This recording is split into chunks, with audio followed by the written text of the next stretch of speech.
I'm Emily, and this is Fibertown. Welcome to whatever this show is that I put up on YouTube. I don't know what to call it anymore, but I would like to share with you what to expect in the episode. I've interspersed this episode with lots of footage and photos from our mini vacation we took to the shore on the northern neck of Virginia. I say shore because it's river/bay. We're not really sure where they actually meet, but we went to the water and it was wonderful. It was my birthday. I turned 48. It was our wedding anniversary. 24 years? 23? Something like that. At any rate, I show you two FOs, knitting FOs, that is, two new knitting cast-ons, lots of sewing projects, including another zero waist gather dress, a muslin of the plying dress, a Strat top, an Ogden Cami hack, and Avery leggings. So this represents a month to 6 weeks of sewing, just FYI. So we've got knitting, we've got sewing, we've got one makeup acquisition to share. I also share some sewing notions and some new fabric that I acquired. I have a new podcast recommendation in there, as well as some natural dyeing shenanigans that did not end up going well at all. And I have a little bit of plying of my Gotland yarn that I think I showed the spinning of in the previous episode. So I hope you enjoy this, and I will see you again in the next episode. Take care. The sound cut out on this clip, but I'm talking about my zero waist gathered dress out of Atelier Brunette viscose fabric, bought at Finch. I love this stuff. Look at these cute little flowers. Sorry about my teenager yelling in the other room. So this was tricky because I believe this was only 56 or 57 inches wide. And I did the regular first version with pockets. I had to cobble together one of the pockets just from sort of leftover pieces, but the tricky thing was the binding. I couldn't do as wide a binding because the fabric was not 59-60 inches wide. So and I could have made all of this a little tighter, but I really like the floatiness that I get.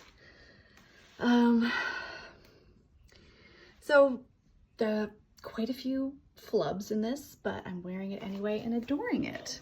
One thing I did have to do was use the selvage. So I have a little brand name there, Atelier Brunette, and I'll show it off, or I'll wear my hair there. And I think there's another name. Oh, is it? Yeah, right there, right under the sleeve. So I'd like to experiment with making these sleeves longer for the winter. Psyched. Can you manage? Can you carry? I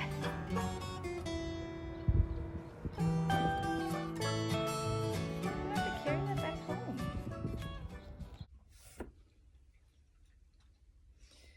So I'm up early again, and I've got all of my Gotland on some bobbins, and I thought I'd share the plying with you all since I shared some of the spinning. So good morning. What am I wearing? Breezy cardigan out of North Ronaldsay. No, was this North Ronaldsay? I think it is. Yes, it's North Ronaldsay wool. Zero waist gather dress out of this beautiful fabric, and I've just started plying. Let me get my fingers in here. I'm doing a 3-ply. I don't think I consciously decided that. I'm not even awake enough, but I just looked at my hands and I've got three strands of yarn, 3 plies going in here. So I'm trying to put very little plying twist, just right back and right onto the bobbin. And let's see what that looks like. Pull out a wee bit and double it back. Yeah, I really like a relaxed ply twist for, but I think for a long wool, I think that'll be nice actually. Yeah. This has got more halo than I might have. Let me get my fingers. I like to separate the plies like this, like that. So I have fingers between each one. Yeah, I don't think you have to do that, but it just feels nice and feels like you have a little bit more control over what these, how they come together.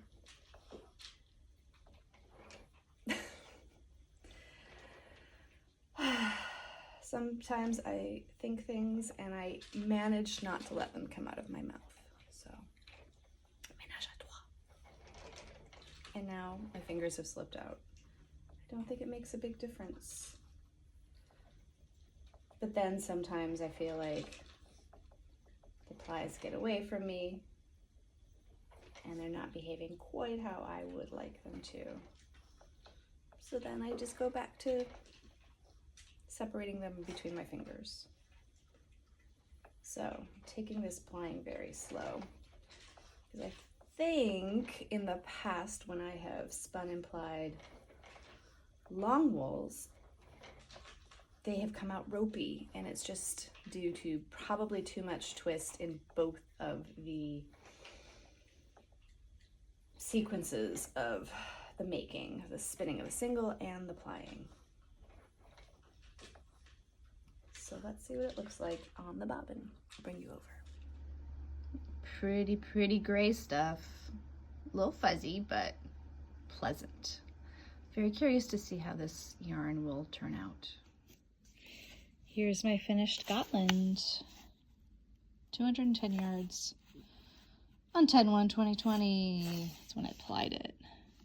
It's so soft, reasonably shiny, and a bit of a halo from the woolen spin.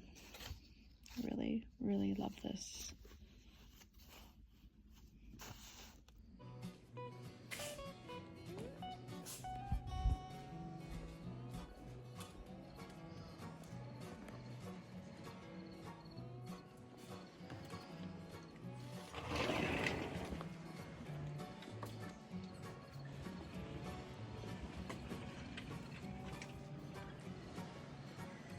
This is Virginia.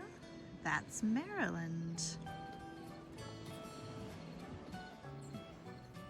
That's the Chesapeake Bay. That's the Potomac River.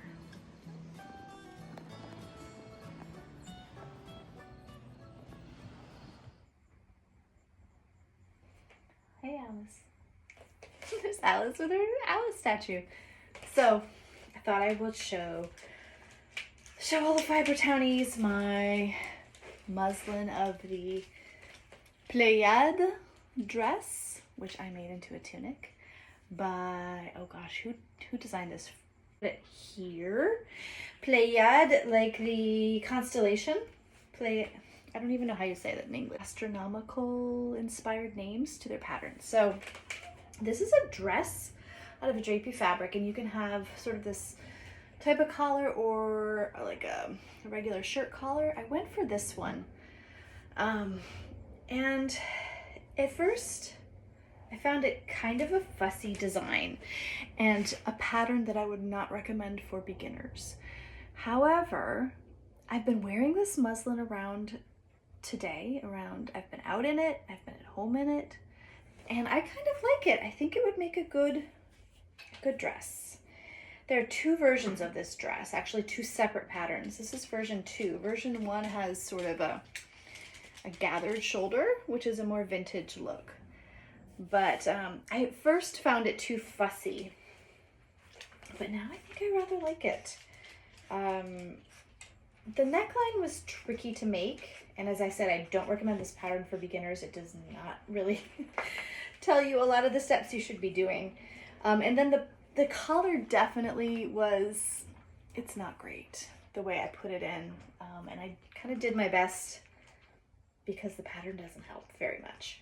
But I did end up making it open in the back, actually. There's a separation of the two collar pieces in the back rather than a whole piece around, which I think is a look I kind of like it. So this fabric is, oh gosh, it's a cotton, a lightweight sort of faux embroidered cotton I got in Granada in Spain. Last time I was in Granada, a few years ago now. 3 years, maybe? I've missed my Spain trip this summer. Miss seeing friends and family there. So I think in a very drapey fabric, this could be good. And I might try it again. I really enjoy the sleeves. I think they're very elegant. It's a nice length, simple finishes. I'm going to sneeze. So I took the Atelier Brunette fabric and I made the zero waist gather dress out of it. Instead of this dress, I really had seen that fabric in this dress, but changed my mind and made the other one. And actually I've worn that dress all week. And I might have to pick up my camera and show you this darling, darling dog asleep in the sun. Hey. He's a baby girl. Who's the sweetest? You had your dinner already? Yeah, they have dinner already. Now you're waiting for the boys to come home. They went for a bike ride. You went in the car today, remember? Remember when you went bye-bye in the car? Oh, I hear people out there. Isn't she pretty? She's my best girl. I wanted to share a buttonholer update with all of my Fibertown friends. I've ordered some extra templates because I don't think my buttonholer came with all of them, especially, I think the smallest one I have is 5/8 inch maybe, or maybe a 1/2 inch buttonhole. And I want some smaller ones. So look, I got a 3/8. That's a good size. And then I have this, which is from, I think I got this on Etsy. This is from the Featherweight shop. This is a 3D printed eyelet template. So I'm not exactly sure how I might use this. I think it could have some great applications. It's quite small, but they're apparently very elusive, the actual vintage ones. And they are therefore like, I don't know, $75 or more for one of these. But this was just, it's a 3D printed plastic one, or whatever material is used for 3D printing. So yeah, I love this little box. Oh my goodness.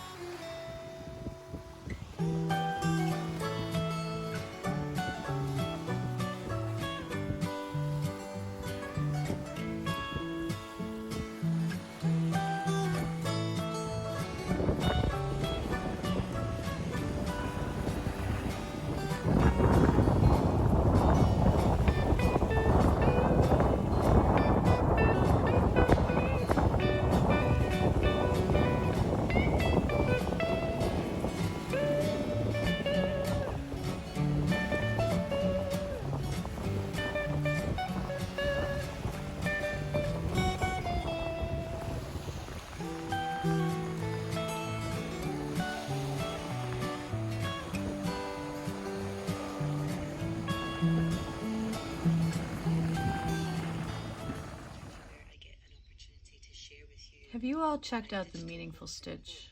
Oh my gosh, really enjoying her podcast. Definitely take a peek. She's Scottish and she is, well, I don't know if she would say she's pagan, but she is. She is an excellent crone knitter. Love her podcast. This is really about giving ourselves some frameworks for understanding ourselves better. Look, she's gonna pull a tarot card. The deck that I've chosen to This is so cool. Draw a card And I'm from interested to see what deck she has. I this have one here, several. which is called Story World, and they're actually Off to cards Google that. which are meant for children. And Ooh. I think I picked this up at the Storytelling Centre in Edinburgh on the Royal Mile. Happy Sunday morning, all. I am mordanting some wool. 2 more small skeins of my Rambouillet. And then, look at this. Kilt hose that I knit out of some Ross Farm wool. Can't remember what breed that was. I could look it up on my Ravelry.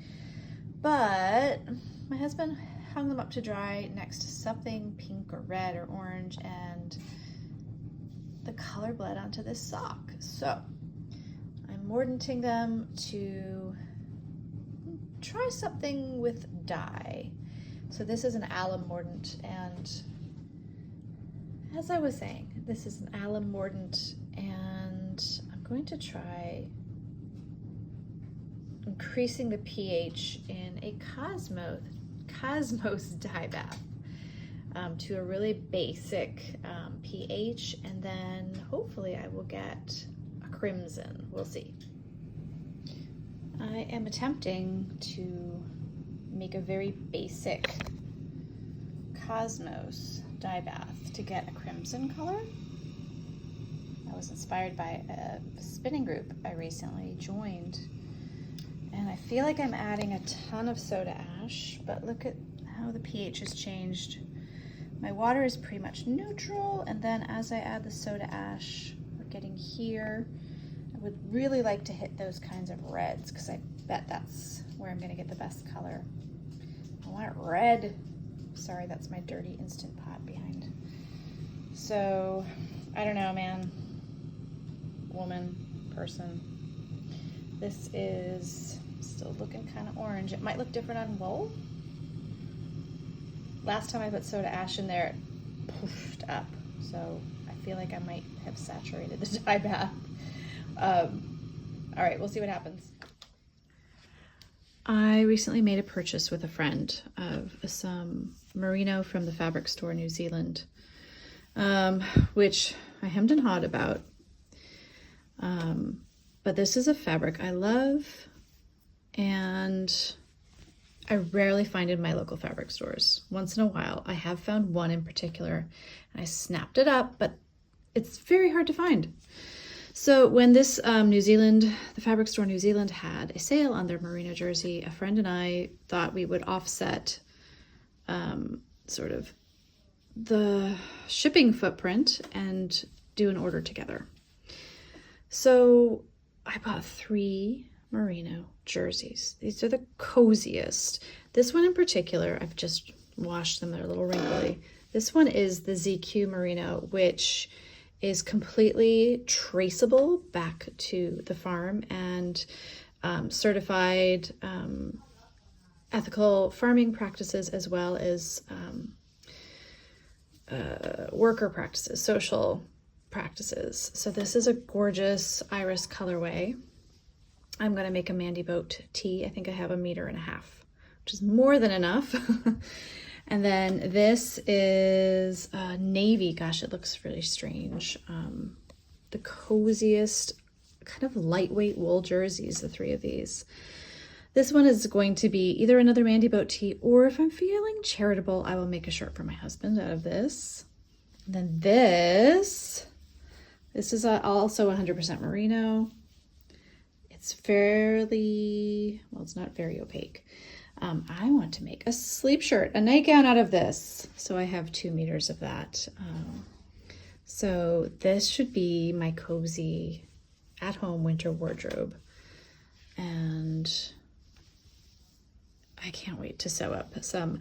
I will say that Mandy Boat tees, and then this is going to be a Mandy Boat inspired dress where I will just bring the top down to the floor practically. It's going to be the coziest.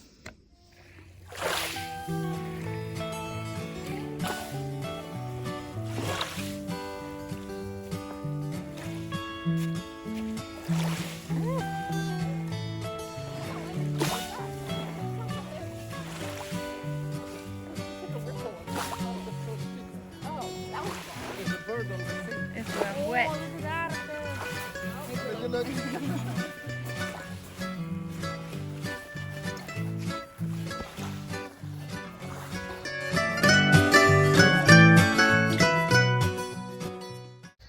So it wasn't quite what I had expected, but natural dyeing rarely is. So I was never able to get the pH up to like a 14, but I got this kind of russety pumpkin, which is kind of awesome too. So these are the stained kilt hose, and Yeah, I think I'm gonna let them dry entirely before I rinse them anymore. And then I also did a little skein over here. It's got some cosmos still in it. This one I'm letting dry in the sun. It's okay. So definitely more of a russet, not a crimson. So I have a lot of marigolds, some of these orange cosmos. I was thinking, those are all last year's, that I dyed face down so that they would be easy to put on silk for botanical printing. But I've got a lot of dried stuff over here. I was thinking somebody might be interested in some dried marigolds from my garden as a giveaway.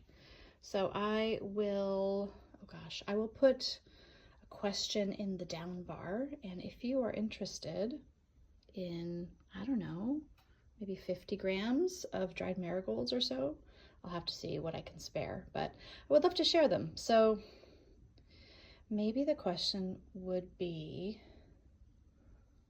what's the most interesting color you've gotten from natural dyeing? Yeah, let's do that. What's the most interesting color you've gotten from natural dyeing, and how did you do it? And if you have not tried natural dyeing, tell me what interests you about natural dyeing, or what would you like to try? Yeah, let's give away some marigolds, some sunshine from my garden. Well, here we have a ridiculous photo shoot of my new sweater, the Salal cardigan by Andy Satterland. Oh my goodness, this is from Corriedale that I mattered dyed. I'm just looking at myself, it's ridiculous. This is how photo shoots with my husband go. He takes terrible photos of me, so I just tend to be a little crazy so that they're not all like Nurse Ratched looking pictures of me. But yeah. Anyway, I love this cardigan. It goes so well with my new zero waist gather dress. I've put a cute button on it. It's a bit cropped for my taste.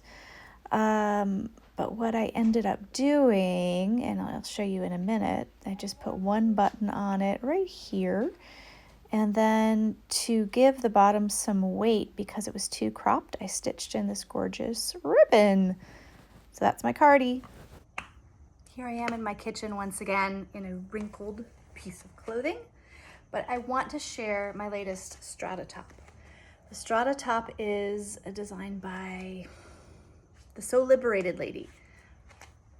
What is her name? Anyway, I've made so many of these, and I wanted to show you my latest one out of some raw silk that I dyed with logwood. So I got this kind of very botanical tie-dye kind of look. It looks like it could have been printed with plant matter, but no, it was just sort of, this is the way it laid in the dye pan. So I lengthen it. It does have sort of a curved hem. It's longer in the back, which, oh, the back is pretty. So I lengthened it a few inches, and it's still shorter in the front, but it's just a great piece of clothing, especially for a beginner. And this is kind of, stand back. There we go. A little shapeless, but a good basic tee. So it's a front, a back, a binding for the neckline, and I think, yeah, I just turned the sleeves up and hemmed them that way. It's really great for a piece of cloth that has a big design or something special that you don't want to break up with a lot of seams. So yeah, I've made several silk ones, and just also botanically printed. There are no bust darts. Like, probably could benefit from some bust darts actually for me, but yeah, other than lengthening it, I don't modify it that much, and it's just great with a cardigan over it. Hello, I made a new fabric purchase, and it arrived in the mail. This was a pre-order that I made from Finch Knit Sew Shop, which is one of my local maker stores. And this gorgeous piece of stuff is a candlelight woven, one of the candlelight woven collections from Alexia Marcella Abeg, who is an amazing textile designer. And this is a lot more golden than I expected in real life. I expected it to be more ivory, and it is showing up quite ivory on the camera. But look at that shimmer. Oh, this is the mountain pattern. And really, I had such a hard time deciding on which fabric to get. And I kind of want them all. They're very, very good. I love also her warp and weft collection. I don't have any of that. But this has such gorgeous drape, but still body. It's got a really nice combination of those two factors. And I thought this would be an amazing holiday garment. Or honestly, who are we kidding? Just everyday around the house garment. All of these have this sort of signature neon yellow selvage, and I have 3 yards and I'm not sure what to make with it. Not a terribly expensive fabric, which is wonderful. Maybe I will get more of the different, gosh, that was a bit of stuttering, of the different patterns. Whew. Anyway, I wanted to share this gorgeous stuff with you before I put it in the wash. I've already serged the raw edges so they won't fray in the wash.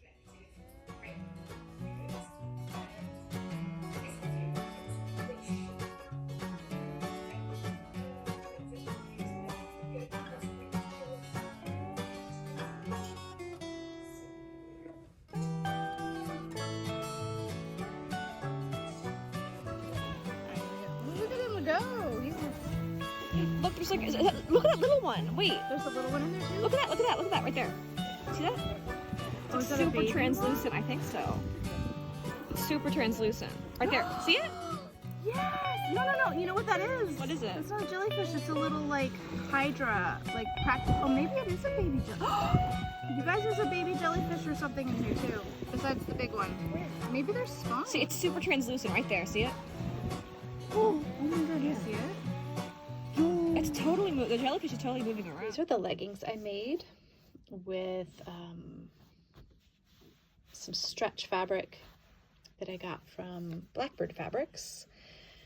These are the Helen's Closet Avery leggings, and you might notice that I've got some stitches that just plumb popped. And that's because I have been wearing these, and every time I put them on, I hear a little pop pop of a couple of stitches. I did this sort of decorative stretch stitch. It is a stretch stitch. I need to clip. Let's see, so let me show you the inside. It does have some serging as well as stretch stitch. That's a different one, obviously. Which I guess, you know, the really important stretch stitches have not popped. Let's look on the outside. They're pretty visible from the outside. So one modification I made with these are navy, as you can see, is that I did not put elastic in. And I don't think they need them, honestly. But I'm concerned about this. I'm not sure. You know, that's the only place it's happening. I think it just is when it goes over my hips, which are gigantic. Well, no, they're... Anyway, need to just stop talking about myself. They are fabulous. Here's the gusset. I can never remember which is the right way to put this damn thing on. And it definitely makes a difference. So yeah, it's not too badly done, the crotch gusset. Yeah, I'm pretty impressed with myself that I made leggings. Let's see, is the stitch down here popping at all?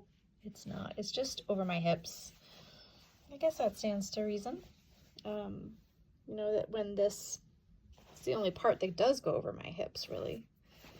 Well, I guess, except for this, does this part stays at my hips, or maybe just below. Anyway, I made leggings, Avery leggings from Helen's Closet. Yeah, I'm kind of impressed with myself. Update on my recent dye experiment. It was a total failure. So these are the, oh gosh, these are the kill toes. They're inside out.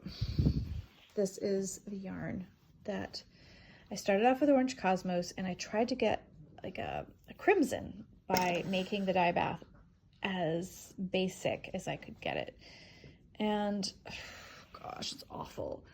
I let them dry without rinsing them, and and then I rinsed them, and then they just turned this yucky orange color, but it's not even yucky, right? It's okay. It's a color, right? We can't, everyone has their different tastes, but this is so crunchy. I don't know if you can hear it crunch.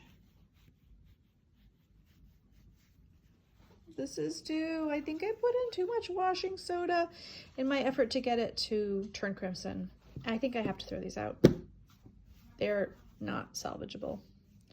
I think it's really, the fibers are damaged from the washing soda. So that was a fail. But you know what?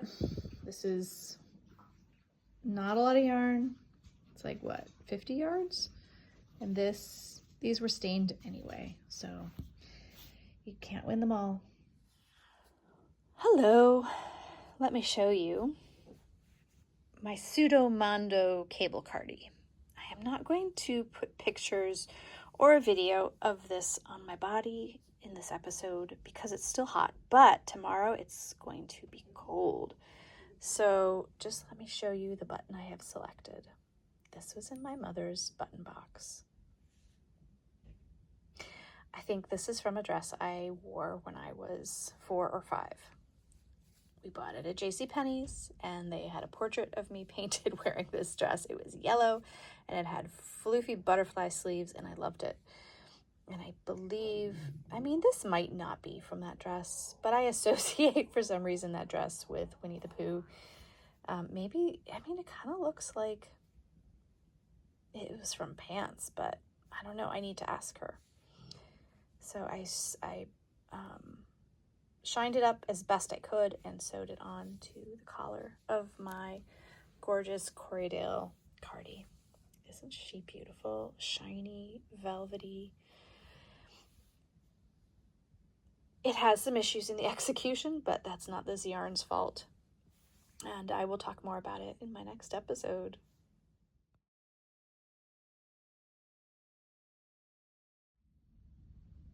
Good morning.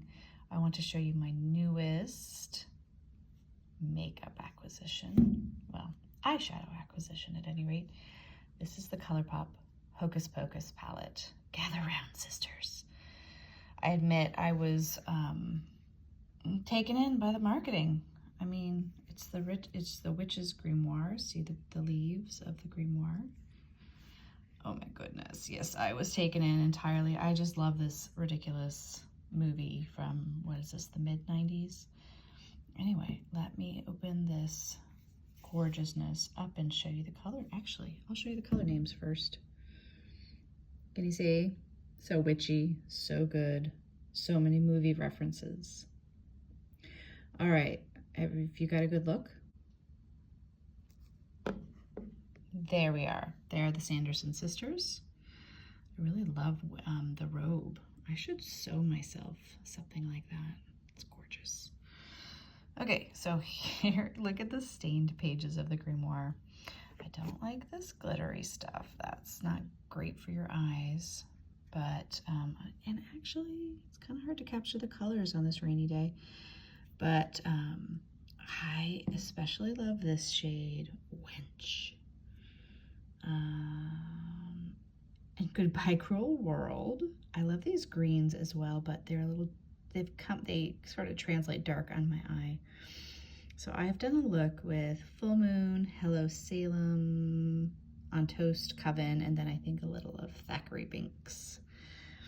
So I will give you a peek at that in just a minute, but let's just take a second to enjoy.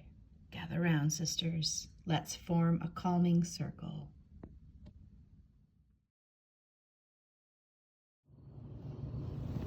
On the way down to the place we're staying, I cast on a vanilla sweater by the Woolly Thistle, Corinne Tomlinson.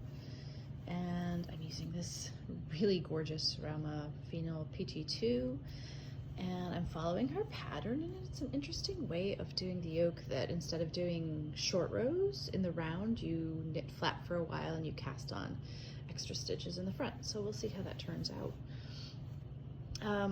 I just grabbed some needles and this yarn on my way out the door, Oh, and I have my Birch Hollow Fiber Arts Women That Run with the Wolves stitch markers.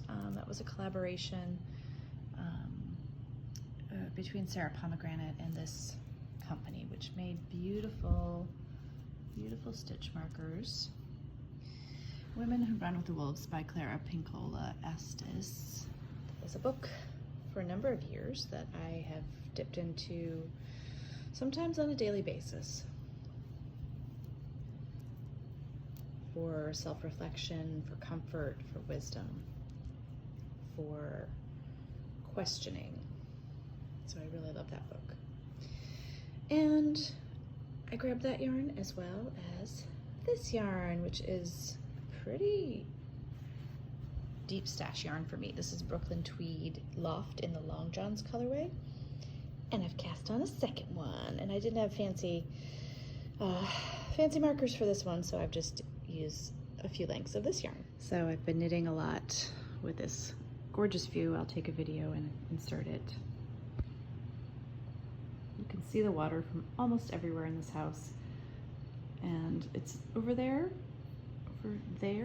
about 20 feet from the house is the river. Hey everybody, wanted to show you a Ogden Cami I just made last week. We're back home and my son is playing video games with friends and screeching in there. So yes, I made some silk charmeuse that I dyed with Marigold and Madder. And I did a hack on this. It's really good if you don't look too closely at the stitching because it is silk. So I only had a yard left after making a pillowcase out of this fabric. And I'm gonna set this down so I can show you. Yeah, so let's see. I've got my iris shrug on with it and just a linen skirt. But yeah, this is hacked in that it doesn't have facings, it has bias binding. So I used, you can see right there, it's not, oh my gosh, so annoying. He's having fun though. At least he's having fun and socializing. He's playing some sort of haunted house game. Anyway, so let me just pick this up anyway. Yeah, so, oh, a few things I did differently. I did a seam up the back because I couldn't cut two pieces on the fold. So I just added maybe like an inch or half inch. I don't remember. I added like seam allowance in when I cut it out, and then made sure that I more or less cut the back piece to the same size as the single piece cut on the fold. Stitched it rather. And so North, she is a clothing, well, she has one pattern out, an indie designer, but she's got an amazing blog. She hacked this and described it on a blog post. So Ogden Cami with bias binding, perhaps, no facings. You'll find it if you search something like that. So not without its challenges, including tons of skip stitches, which I finally traced to, sorry about that. I finally traced it to sun is about to set, a poorly wound bobbin. So I tried different needles, I rethreaded my machine multiple times to find that it was really, it's not the most flattering view, to find that it was just, the bobbin was wonky. So just I kind of hemmed it like this, turned it up. Oh, I did French seams as well. So I sewed 1/4 inch seams, and then for the first, oh my gosh, for the first seam, and then when I flipped it around, I sewed, I think 3/8 of an inch. Sounds about right. So it was really good to be able to use the rest of this fabric, and I think it looks very nice with the several gray cardigans that I own. So yeah, I struggle with the Ogden always kind of bunching around here. Like, I don't know, I think it's because it has no darts. I think that's where my next hack might be. I think I need darts. I think I need to reconfigure this pattern a little bit to put darts in them. But yeah, there's my Ogden Cami hack. What will I sew next? Do you like my green mani?